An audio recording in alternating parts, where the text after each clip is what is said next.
am Marlene and friends in service for a healthy world for humans and non-humans alike. My guest today is the fantastic Dr. Cangiano, who is going to share so much insight with all of us. His latest book, The Ultimate Secret, is the greatest insight really of our generation and just a fantastic read for everyone. So Stephen, can you share with our audience your early days as a surgeon and professor of medicine and how your ideas about health have really changed since you first entered medical school? You know, Marlene, before we start, I do want to say that in my experience with the magazine, the publication, getting back into my roots of health, wellness, one of the greatest experiences is getting to know you. Now, I knew Bill from a previous business, but it's really phenomenal. There's so few people on the planet who are as congruent about what they believe and what they do as you. And I say that knowing many, many, many people. So we really appreciate your participation with us. And I am so happy to be here because, as we were saying in the preamble, these types of conversations are by far the most important thing we can do. This is not too much noise because I'm going to tell them to come back in the afternoon. No, it's fantastic. We can't hear anybody outside. That's wonderful. Thank you, sir, for your kind words. And as I said, we're all here in service, right? All of us were in service for a healthy world for everybody, everything, every human, non-human that live here. And that's what makes me jump out of bed in the morning, Stephen, and Bill Tara, of course. Beautiful. And I know Bill, you know, the other thing that about the two of you is that I know Bill as a businessman who's very successful, not just has the passion for, you know, a healthy planet and many of the other things you guys discussed, but let's get into the ultimate secret. So my background was originally, what I really wanted to do was be a high school teacher. And then it was the end of the Vietnam War and teachers were struggling. And then I actually, no pun intended, followed in my father's footsteps and became a foot doctor. Now, I went into, but my teaching and what we're doing here was always the real passion. So I got into podiatry. I then went into academic medicine, we'll call it, because I became a professor of surgery at like 26, 27, and taught foot surgery. Now, the one thing I learned, the foot is a very complicated device. It's a very complicated piece of equipment and uniquely human. And to be able to teach, I had to break down very complicated processes into its smallest, finest little steps. And I think I'm good at that. And then I'm also think I'm good at extracting the insights and being able to teach them. So if I've been blessed with one gift, I think that's what it is.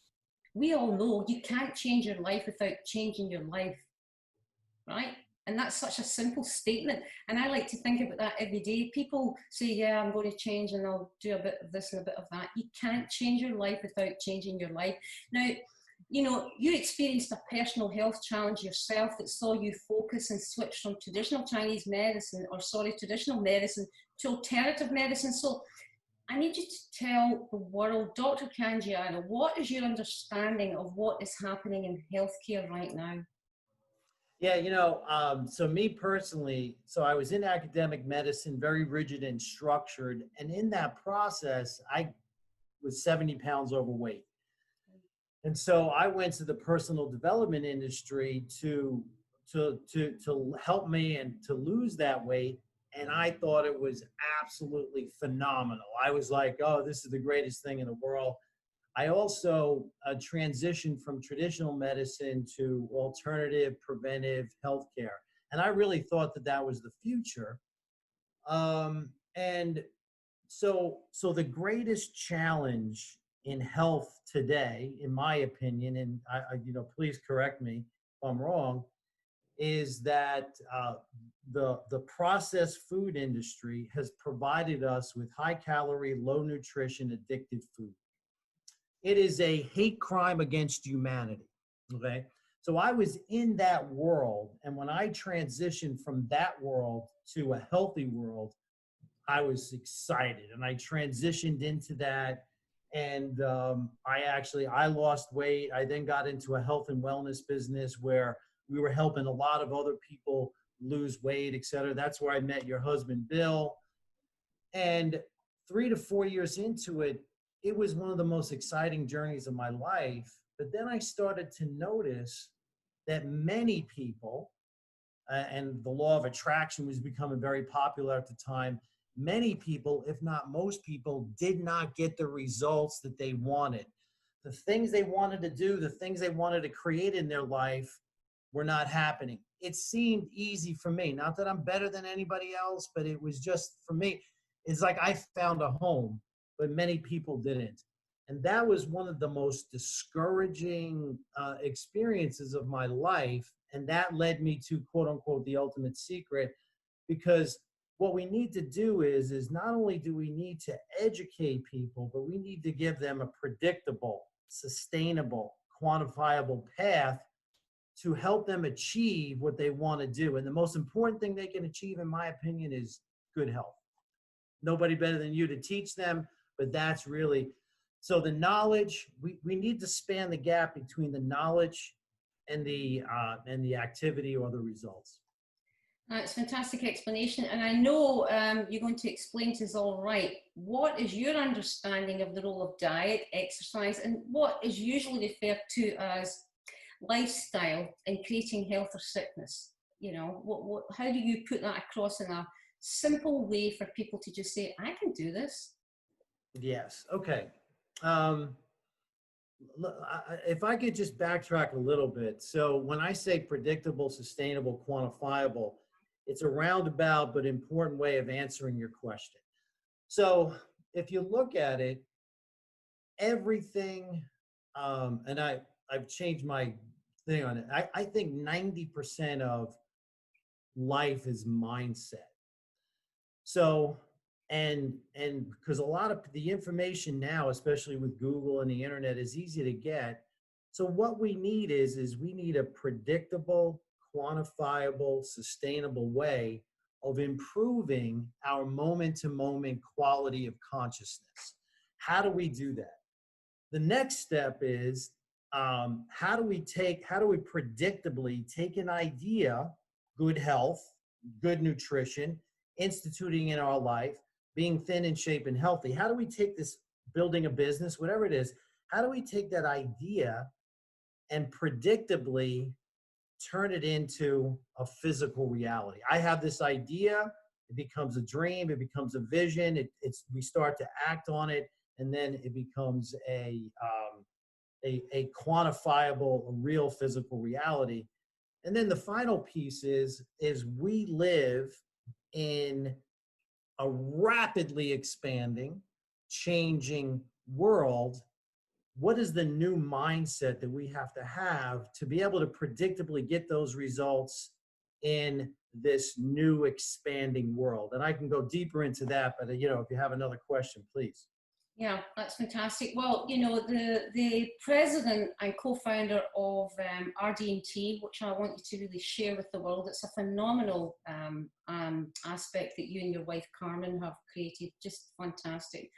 And for me, it's the premier and actually only production covering relationships and how they apply to all aspects of our life. So would you share, Stephen, the plans, where you're at with RD&T, where your plans are with the continuing development of it, because it really is the premier source for life and relationship success in my eyes. It's fantastic. Yeah, so that's good. I'm glad you brought that up. So I want to talk about RD&T, but I want to hit the relationship, why the relationship is so important. And so for me, backtracking to the personal development field, so the greatest health challenge we're facing right now is, at least in America, is obesity and overweight. And I know the obesity is not becoming a politically correct word, but we have to talk in terms of what is good health, okay? And so here's the challenge. I think the greatest challenge in health and longevity, and I can talk about the current situation in America especially, is number one is overweight and the health impacts of that problem. And it ties to everything you're doing with the animal, everything. So that's one. Also, the greatest challenge in personal development is our relationship with food. Okay. And here's what I mean. With modern society, it has become infinitely easier to totally withdraw from society. We can withdraw from family, friends, society. We don't have to even go to work. We can work on our computer like you and I are doing right now. There's one relationship that everybody is intimately, permanently tied to, and that's our relationship with food. You either eat or you, and so now food offers us all these um, advantages and benefits that it was never really designed to do. It fills a void. It's gets rid of boredom. It's when we eat, it activates our parasympathetic nervous system, which helps us relax. We're not supposed to eat food to relax, and so once we can correct that relationship with food, for instance, it transforms your entire relationship with life. So you asked about RD&T, and I want to get to that. So relationship development and transformation for me, I ran a weight loss class in the city back in the early 2000s. It was the greatest passion I had because it totally focused on mindset and relationship with food. Now I've come to realize that there's a hate crime against humanity by the processed food industry, and not only against animals, against human beings. It's despicable. And I just read the NIH did a study by Dr. Kevin Hall, and people who eat processed food will eat an average of 500 extra calories a day. Compare them to people who eat whole foods of 500 extra calories a day. What a lot of people don't know about that study, which I found fascinating because I read it, is that they put people on 14 days on processed foods. 11 of these, 11 of the 11, they did 20 people, 11 of the 20 people gained 13 pounds in 14 days. It's mind-boggling. Yet it's all about big business and corporations, and we don't want to get into conspiracy theory. So relationship development was founded on that, and then we actually expanded it to what we call humanity upgrade. And you mentioned my wife, Carmen. I always thought I was an entrepreneur. I'm a teacher. She is mind-boggling in what she does, how she does it. It's her history in business is phenomenal. But yeah, she does all the heavy lifting, and I get to talk to you and have fun. Well, that's fantastic. And I love also that you say it's so empowering for people what we do, right? You don't have to stand and wait to see a doctor. You don't have to hope that the very expensive medication that you're obviously going to be prescribed is not affordable. You can fix your situation right here, right now. Just look at your plate. The power is right there on the plate, and it does so many things. And for me, it's very, very empowering to live and eat a whole food, plant-based vegan diet, knowing that you're not causing torture to any animal, knowing that you're not causing any disruption to the environment, which is struggling. And I don't want to give people the false sense of hope that if they eat this diet, they can go out and be exposed to every single virus under the sun. But I wanted to touch just a little bit, Stephen, on the immune system. And as a doctor, you know, it protects you from what's happening right now with COVID-19. And you also mentioned obesity in the US. Here where we are right now in the UK, it's 1 in 3. Well, you're doing way better than we are for sure, because 74.1% are obese or overweight in the United States. And when you do a more sophisticated evaluation like IDEXA scans or body immersion test, it's actually about 90% of the people have too high of a fat percentage. I was just reading an interesting study, and I want to answer your question. It was from the Chan School of Epidemiology at Harvard. And BMI is not a great indicator because people can be over muscled and have a high BMI, or under muscled and have a low, artificially low. But as a general thing, for every 5 points of BMI increase over 25, so for every 5, so 30, 35, 40, this is mind-boggling. There is a 49% increase in mortality from cardiovascular disease, a 38% increase in mortality from respiratory disease, and a 19% increase in mortality for cancer. For every 5, it goes up those numbers, every single one. And so, I was listening to some physicians, and it's really important to listen to what I call conscious voices. And we can talk about what that is. But people who are into the data, who listen to both sides of an argument and come out with, hey, when these people come out and tell you, we know, they don't know. When people come out and say, hey, this is what this data says, this is what this data says, and they come up with, hey, this is what I think it is, let's live. Those are the people that I listen to. Yeah. And these doctors are saying that COVID-19 I'll give you some statistics. People with a pre-existing condition, those ones I just mentioned, heart disease, respiratory disease, etc., and obesity, are 12 times more likely to succumb to COVID-19 than people who are normal BMI. Another doctor who I respect said this. He said that this is an epidemic of metabolic and immune dysfunction. And so, I look at that and I look at all the other data, and that rings true to me. Again, we need more data, we need more information, but that certainly seems true here in the United States. Did I answer your question? Yeah, you did fantastic. No, that's great. And I'm sure, Dr. Cangiano, you have seen the study that was done recently, where, we all know our genes are a predisposition, but our genes are not always our fate, right? And that study shows that over 500 genes were changed in only 3 months by switching to a whole food, plant-based vegan diet, turning on the good genes with simple lifestyle changes. And that's the genes that we want that keep us healthy, and they're turning off the ones that cause us to get sick. It's a no-brainer. Beautiful, beautiful. I'm so glad you said that. So now, I do want to say something. It is an honor for me to be on the same television show as T. Colin Campbell. Yeah. And the fact that I'm like, really? Okay, I'm going to pinch myself a little bit, right?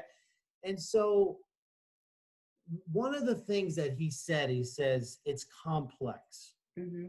And that is such an important distinction. If we could get into it for a second, if that's okay. Sure. Complexity versus complicated. Okay, now, this little speaker that I'm talking on is complicated. However, if I went to school for engineering and metals and electronics, eventually I could reproduce this. Okay, it might take me a lot of education, but I could do it. This house is complicated, but your human body is complex. This bush I'm looking at right out my beautiful window here is complex. No matter how smart, no matter how much information and technology, I couldn't reproduce that bush. Yeah. Our bodies evolved in a complex environment, an unbelievably complex environment. And that difference between complex and complicated is a critical distinction. And that's why food is so important for your health, because we co-evolved with the food, and that co-evolution with the food is how our bodies evolved and how we maintain health. Now, you talk about epigenetics. I love the topic. And just so you know, I'm a foot doctor and I publish magazines. I spent 10 years on Wall Street doing medical evaluations, so I have a fairly high level of medical knowledge. I have enough knowledge to be able to read a study, look at a comparative study, and know where the insights are. that I'm not an expert in epigenetics. I'm not an expert in nutrition, but I have enough to be able to speak intelligently. I would say I'm an expert in quote unquote the personal development industry and the publishing industry now, because of more so because of my wife. So as I speak, I am not saying I'm an epigeneticist. I don't think that's a genetic expert, okay? But well, from what I understand is that food, and I'll even take it back one further step. We live in a world of evolutionary mismatches. We have bright lights at night when we're supposed to be sleeping. We have high calorie, low nutrition, addictive food. We sit at our desks all day and don't move and exercise and do these things. We have inordinate, unbelievable amounts of stress. Mm-hmm.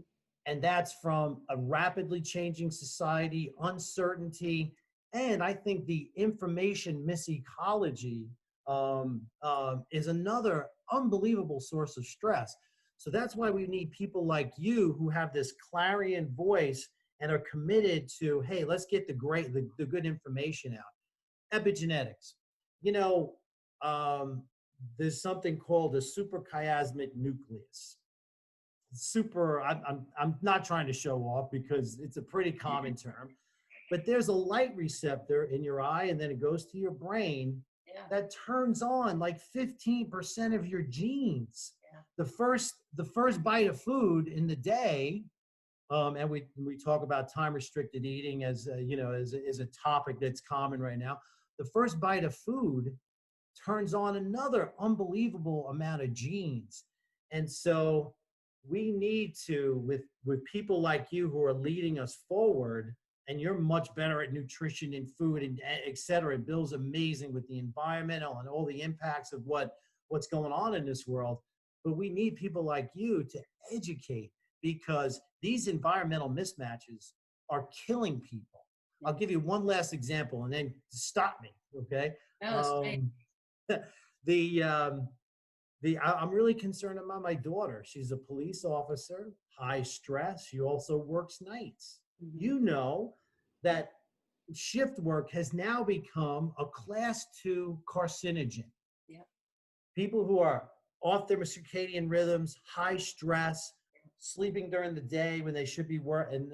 And I love her dearly. She is super committed, I say, you've got to take care of your health. You got to be really resilient when it comes to that, with good nutrition, breath, all those things. So did I answer your question? Yeah, that was fantastic. And tell your daughter to get in touch with me and I'll give her a program to follow, because I have shift workers that come for health counseling, Stephen. They have the same problems, but you can get the body working, fantastically by, you could sum it all up in one sentence, actually. It's really about what they eat, keeping the kidney energy strong, because, we look at food as love, our culture, our community, our family. It's all ingrained into our souls, into our social life. So in addition to eating better food when she's doing these night shifts, there's other things she can incorporate into her life, and I'd love to send her the information that I teach on night shift workers. I would love that. Yeah. I need to, I need to educate myself more on that, because it's so common and so much stress and shift work. Anyway, please. Well, I've always got an answer for everything. And trust me, there's some people that work on Iranian television, and they do shift work and they had big problems. Took my information on board, unbelievable difference in their health. So there you go. I don't doubt it. The other misconception, of course, is because people like ourselves, or people in the organic food industry, the plant-based food industry, veganism, they don't have the billions of dollars to come up against meat and dairy, and hence why there's always huge advertisements around all the wrong food. But in general, I would say it's encouraging to see that we are making some inroads from, and all the time that I've been doing this, it's coming up and coming up, but we have to keep educating. So is there anything else you want to add? Because it's been fantastic chatting and hearing your side of the coin, what you guys are doing to educate the world digitally, because that's the way it's going, definitely. Yeah. I would say one ray of hope, and there's a there's a lot going on, a lot of social unrest here in the United States, and I'm not here to talk about that at all. But what I will say is there's a growing group of people who, and some of what they're doing is a little misguided, but some of it all comes from a good place, good intentions. And one thing that they're totally committed to is a sustainable, healthy world. And many of them are totally committed to a vegan, healthy lifestyle. And to the point where it's actually becoming politically, there's many circles here in the United States where it's becoming politically incorrect not to be. And so, I know it's frustrating. I know it's difficult, but I know that the message is getting out there, and that you're making strides, and you're doing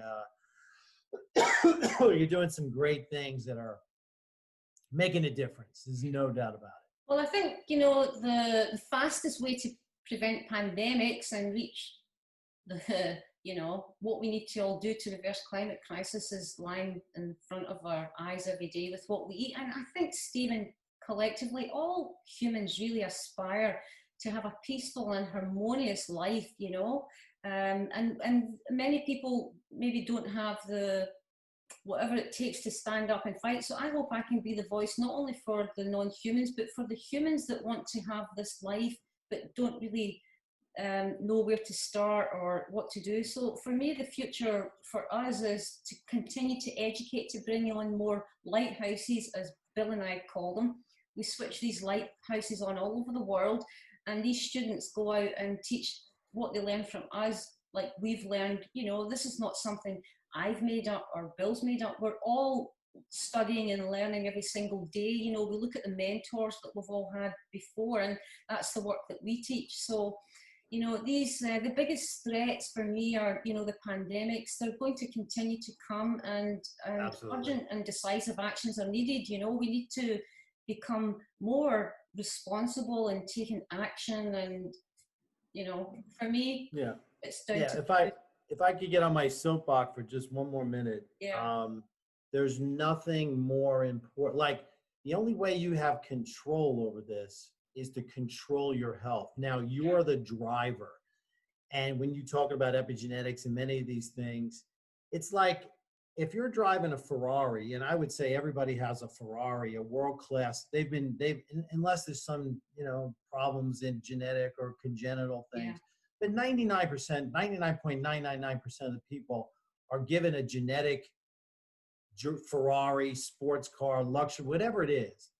And if I wrapped my Ferrari around a telephone pole, I'm not going to blame the Ferrari.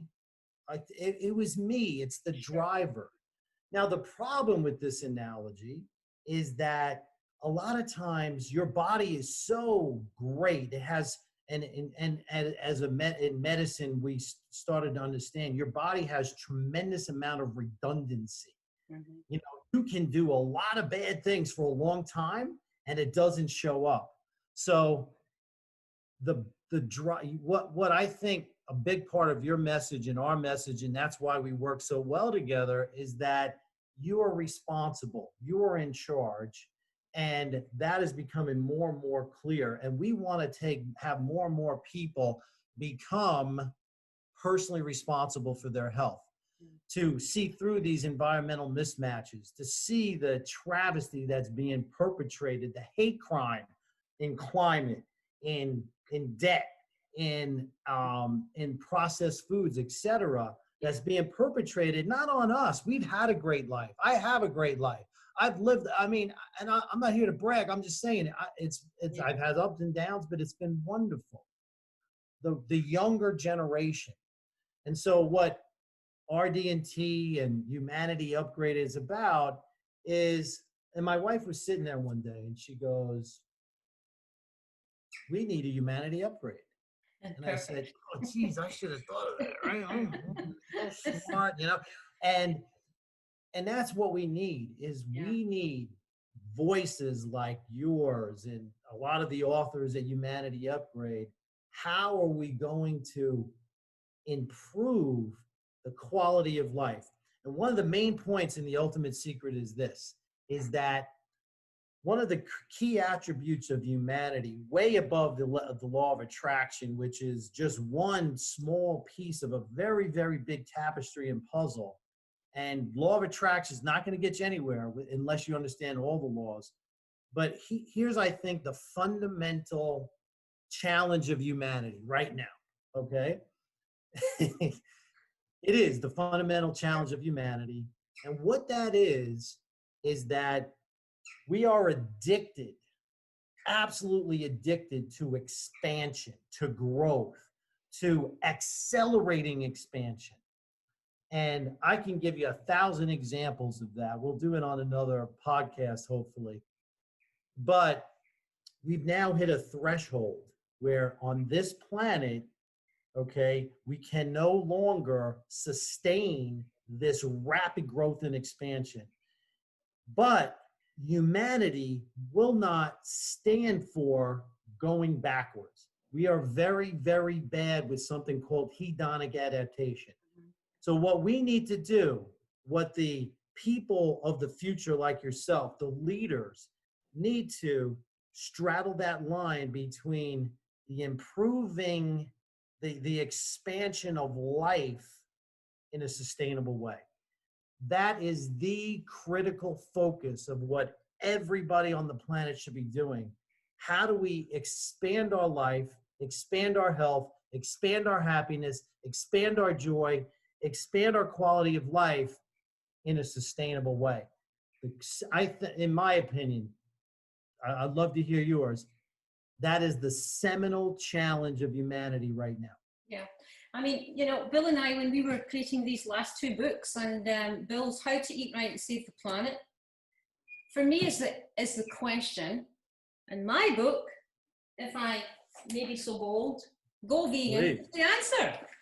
And it's that simple. That's how simple we feel the answer is, and that's why we must continue to educate. This isn't about selling books. This is about putting this information out to the world. And of course, you know, they'll learn through the books because they're very educational. So in the words of the great Nelson Mandela, who I adored, health and, you know, well-being has to come through people coming on board. Stephen, you know, it's a bit like yourself. I am filled with joy. I am so blessed to teach what I do. I'm so lucky to have the knowledge to care for my own health, for Bill's health, for family, friends. It's a gift, and that gift should be given to everybody. And people can go to your website, to our website. There's lots of free information on there. It's not about not having the money to do this. It's affordable for everybody. So I want to thank you for your words of wisdom, an absolute joy as always to listen to you, and wishing you and Carmen huge success with RD&T. It's a phenomenal concept. We'll be putting the website up for everybody so they can go in and access all the incredible information that you have in there. So thank you for being a wonderful soul, and I look forward to seeing you sometime again soon. Oh, anytime I can spend time with you, even if it's virtual and thousands of miles away, I'd love to do it. This has been phenomenal. And I'd like to say hats off to you, because these are the types of conversations we need to have to transform our planet. And the work you're doing, you know, I'm one of your biggest, I know you know this, and we're going to work together. I'm one of your biggest fans. You know that. Well, equal straight back to you, Dr. Cangiano. So enjoy the rest of the day, and thank you so much for your time. Thank you.